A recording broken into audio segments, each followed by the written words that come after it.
Boa noite a todos, né? Quero saudar a todos com a paz do Senhor.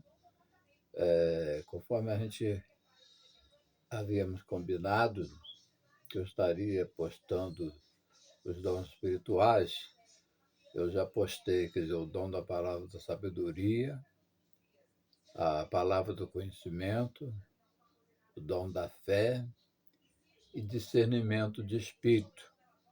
Sinal, o dom de discernimento de espírito, eu tenho observado que tem muitos visualizando esse vídeo, né? Gostaria que os irmãos também visualizassem também os outros também, que são também de fundamental importância. E hoje eu estarei fazendo uma abordagem sobre os dons de curar, os dons de curar. Eu vou fazer uma leitura bíblica, primeira epístola de Paulo aos Coríntios, capítulo 12, a partir do versículo 7, que nos diz assim: mas a manifestação do Espírito é dada a cada um para o que for útil, porque a um, pelo Espírito, é dada a palavra da sabedoria, e a outro, pelo mesmo Espírito, a palavra da ciência, e a outro, pelo mesmo Espírito, a fé, e a outro, pelo mesmo Espírito, os dons de curar. Então, nós vamos estar fazendo nessa oportunidade, né, comentando sobre os dons de curar. Esses dons de curar, quer dizer, ele faz parte do trio, né, do grupo de poder. Né? Os três primeiros dons é o grupo do saber, que é o dom da palavra de sabedoria, palavra do conhecimento, discernimento de espírito. E agora tem um segundo grupo, que é o dons de poder, que é o dom de fé, dom de curas e operação de maravilhas. Nessa oportunidade eu estarei falando sobre o dom de curas. Então, o dom que comanda esses dons é o chamado dom da fé, quer dizer, é o maior desse grupo de poder. O que a gente observa é que muitos crentes da atualidade, eles não acreditam mais nesse dom, né? Diz que não há dom de cura, que isso é coisa do passado, que não acontece mais nos dias de hoje. Inclusive, muitos negligenciam também até os outros dons.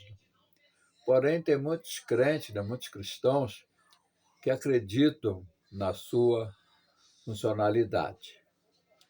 A gente observa que, em relação aos dons de cura, nós temos três posicionamentos em relação a essas curas. Tem um posicionamento, quer dizer, alguns negligenciando, outros exagerando e outros acreditando.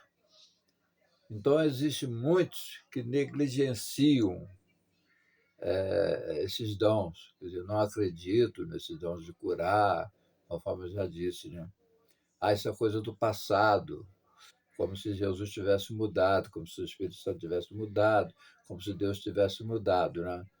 O Deus que nós acreditamos é o Deus de ontem, hoje e eternamente. Tá?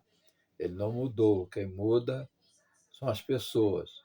E a grande maioria muda para pior, não para melhor. Então, existem aqueles que negligenciam, não acreditam mais nesses dons de cura, e existem aqueles que exageram. Como que eles exageram? Acham que todo culto vai haver cura, aí chama as pessoas lá na frente, cria todo um clima emocional, aí as pessoas vão à frente, em muitas oportunidades são as mesmas pessoas que vão, né? Isso é fato que elas não foram curadas, senão elas não iriam lá na frente. Né? Então, são pessoas que exageram. Então, chama as pessoas à frente e nada acontece. E, por outro lado, tem aquele grupo de cristãos que acreditam no dom de cura, porém, eles são cientes que tudo depende não só da fé de quem vai operar a cura, mas também da vontade de Deus para curar. Porque não adianta a pessoa ter todo o interesse numa cura, né? Mas às vezes não é o propósito de Deus curar aquela pessoa. Embora seja na vontade absoluta de Deus, mas às vezes Deus tem lá as suas razões por que não curar uma determinada pessoa. Né? Outro aspecto também que a gente vamos comentar, a Bíblia diz lá em Mateus capítulo 10, versículo 1, que Jesus deu poder sobre todas as enfermidades e doenças. Então a gente fica também questionando qual a diferença, qual a distinção entre doenças e enfermidades. Então, uma definição assim um tanto simples, né? Uma doença é algo que pode ser diagnosticada. A pessoa vai ao médico, o médico pede alguns exames de sangue, outros exames. Então, a doença ela é diagnosticada através desses exames. Já a enfermidade ela é uma coisa assim um tanto mais subjetiva, quer dizer, as pessoas sentem uma dor, então logo essa dor que a pessoa sente é um efeito de uma doença. Essa doença ela vai ser diagnosticada através do médico. Então a diferença, a distinção entre doença e enfermidade é que a doença, ela, de certa forma, ela é a causa e a enfermidade ela é um efeito. Tá? Nós temos um exemplo bíblico aqui, Lucas capítulo 4, versículo 40. É bom a gente frisar que Lucas não, era um médico. Não? Lucas era uma pessoa que era médico e o posicionamento dele tem um peso maior, né, do que o posicionamento de outra pessoa. Então ele diz lá em Lucas 4,40, diz assim o texto bíblico: e ao pôr do sol, todos os que tinham enfermos de várias doenças traziam elas até Jesus. E Jesus, impondo as mãos sobre cada um deles, os curava. Então a gente vê que, dentro dessa lógica aí de causa e efeito, que a doença é uma causa e a enfermidade é um efeito, ela fica assim, um tanto explícita, né? Dentro desse versículo aqui. Ao pôr do sol, todos que tinham enfermos de várias doenças. Então, as pessoas que estavam enfermas, elas tinham doenças, elas eram doentes. Então, a doença causa enfermidade, né? Então, Jesus impôs as mãos sobre cada um dos doentes e os curou, né? E existe também, né, doença de ordem física, psicossomática e patogenia espiritual. O que vem a ser isso? São doenças físicas, né? A gente sente no nosso corpo, fisicamente falando. Existe doença também da alma e existe doença do espírito, né? E a gente observa que o maior causador de doença é o inimigo e outras doenças que são assim de causas do pecado, né? Existem algumas doenças que são uma causa direta do pecado, outras não, não. Quando Jesus curou aquele cego de nascença, os discípulos perguntaram a Jesus: quem pecou, ele ou seus pais? Jesus falou assim: nem ele nem seus pais, mas sim para que manifeste dele a obra de Deus. Então, tem muitas doenças que são causadas pelo pecado. De certa forma, aquele pecado congênito, né, pecado de Adão e Eva, ele injetou em toda a humanidade já uma deficiência que logo da causa da doença, né? Então, a doença assim de um modo congênito, nessa natureza adâmica, né? Mas existem outras doenças que são de várias causas, né? E outra coisa também importante de observar, como são operadas as curas. Como os dons de cura estão no plural, muitos acham que há um dom para cada enfermidade, ou seja, a pessoa pode curar um tipo de enfermidade ou doença, porém não pode curar outro tipo de enfermidade. Mas o mais provável, segundo Estevão Anjo de Souza, né, que é um grande comentarista nessa área da pneumatologia, essa pluralidade está mais na forma de Deus operar as curas do que de uma outra forma. Então, umas são de formas instantâneas e outras não.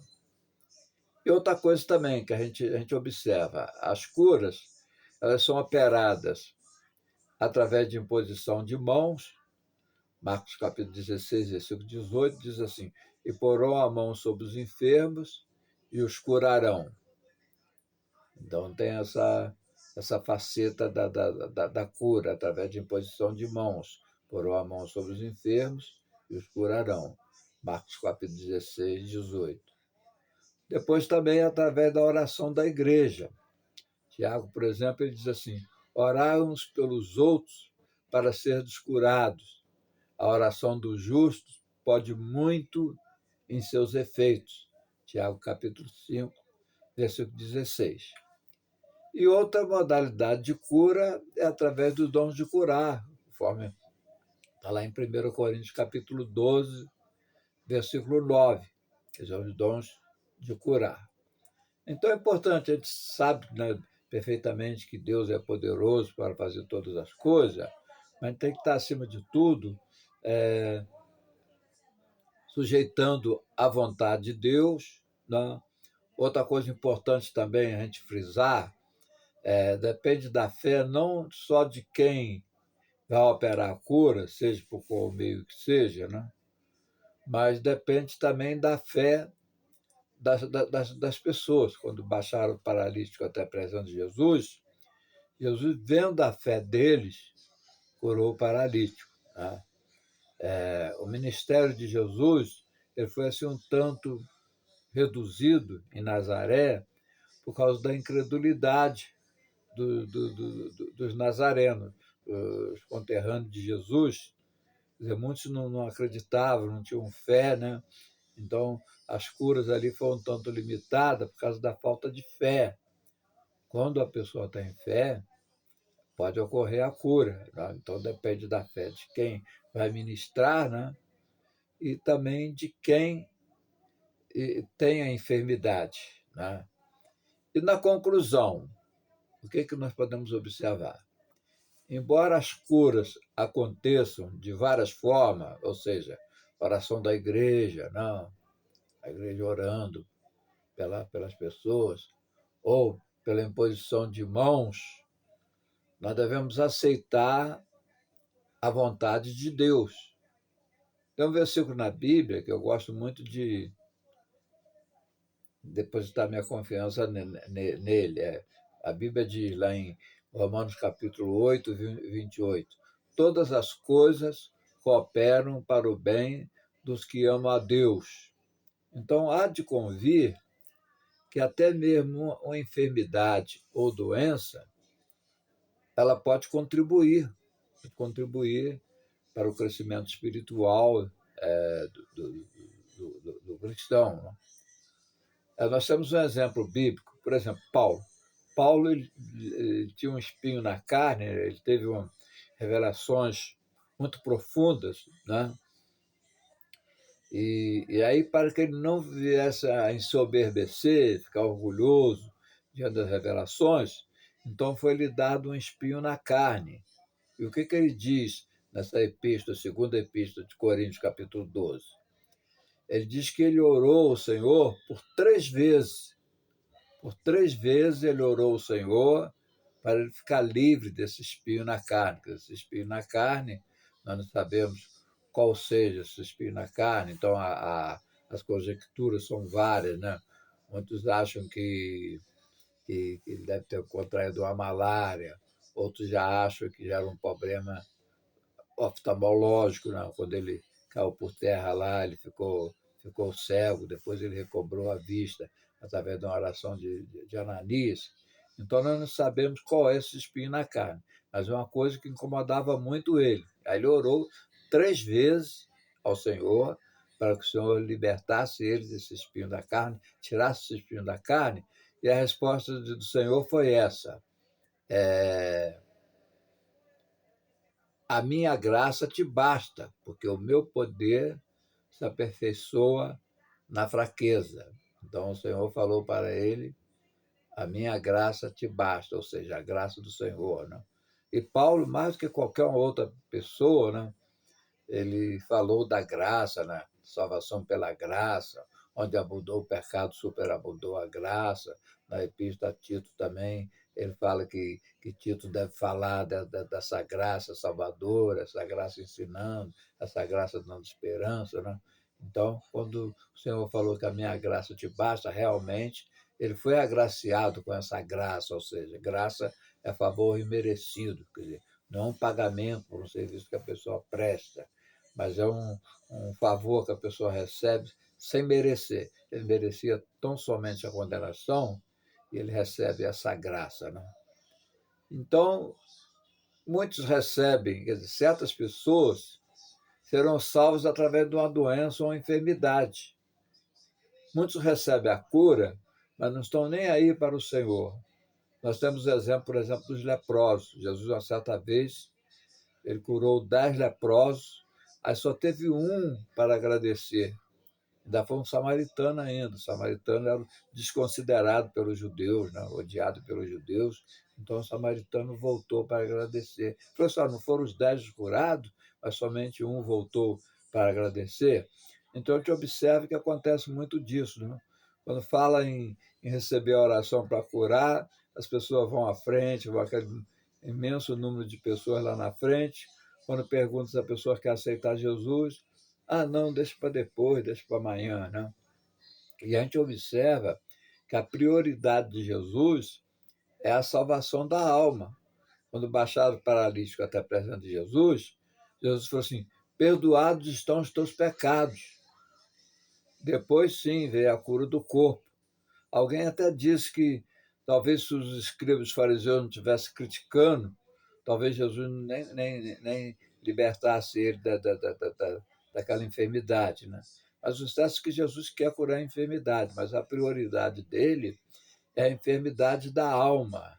A pessoa tem curado a enfermidade da alma quando estão os pecados perdoados. Perdoados estão os seus pecados. Depois vem a cura do corpo. Então é importante ele saber, né? Quer dizer, o dom de cura ele é uma realidade nos dias de hoje, mas a gente tem que estar sempre atrelado à vontade de Deus, que conforme gostaria de frisar, que muitas pessoas eles servem ao Senhor, estão buscando o Senhor. Eu mesmo já conheci algumas pessoas nessa situação, né? E servindo ao Senhor por causa da enfermidade. Deus sabe de todas as coisas, através da sua onisciência. Às vezes ele vai curar uma pessoa e a pessoa é liberta daquela enfermidade física e aí depois não vai querer saber de Jesus. Então, através daquela enfermidade, ele está sempre buscando o Senhor, está sempre firme com o Senhor. Então é importante a gente ter essa concepção que existe o dom de cura, né? Que ele é operado de uma maneira sobrenatural, através do Espírito Santo, mas que, em última instância, depende também da vontade do Senhor. Se o Senhor não tiver um propósito, se tiver um outro propósito na vida daquela pessoa que não seja curar, com certeza ele não vai curar. E assim, né, a gente termina por aqui, né? Eu peço aos irmãos, né, aos amigos que acessem, né, todos os demais vídeos também, e a gente vai continuar postando. Né? Hoje esse dom de cura, depois nós vamos postar também a Operação de Maravilha, depois o dom de línguas, interpretação de línguas e profecia. Então, nós vamos ir nessa sequência aí, depois entraremos também nos chamados dons ministeriais. Então, por hoje é só. Eu agradeço os irmãos e amigos que têm nos prestigiado, visualizando os meus vídeos, e que vocês se inscrevam, né? Se inscrevam, porque isso aí vai estar contribuindo para a gente estar cada vez mais divulgando a palavra do Senhor. Amém, amém.